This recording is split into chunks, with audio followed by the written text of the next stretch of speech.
Michael Dunn was led into a courtroom facing first-degree murder for the killing of 17-year-old Jordan Davis at this Jacksonville gas station. We used to talk to Jordan about protecting himself and being aware of his surroundings and, you know, don't get into verbal altercations with people on the street, because we used to tell him nowadays people won't solve it by discussing with you, they're going to shoot you.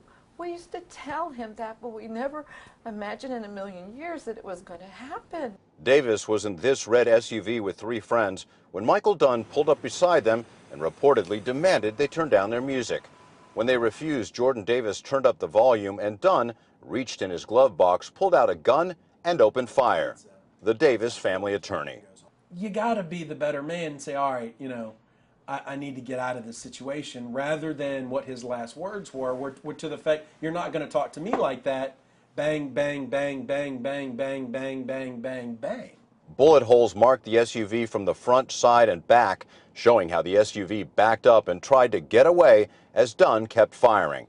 Davis, seated in back, was hit and was rushed to the hospital where his father received the news. When the chaplain came back, she had tears in her eyes, and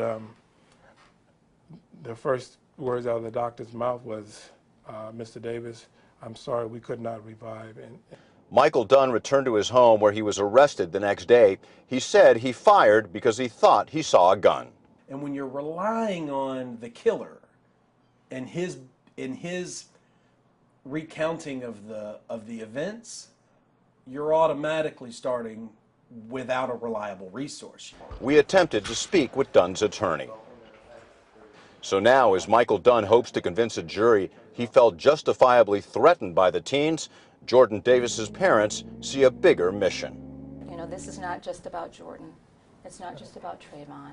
It's not just about Sandy Hook. It's not just about Aurora, you know, Virginia Tech. This is bigger than that. And so that's why we find it very, very important to make sure that we fight to change the laws.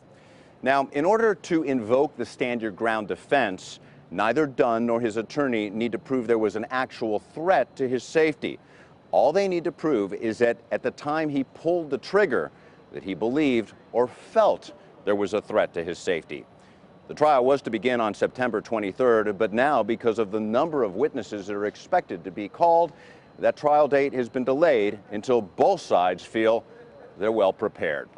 In Jacksonville, I'm Charles Perez, Al Jazeera.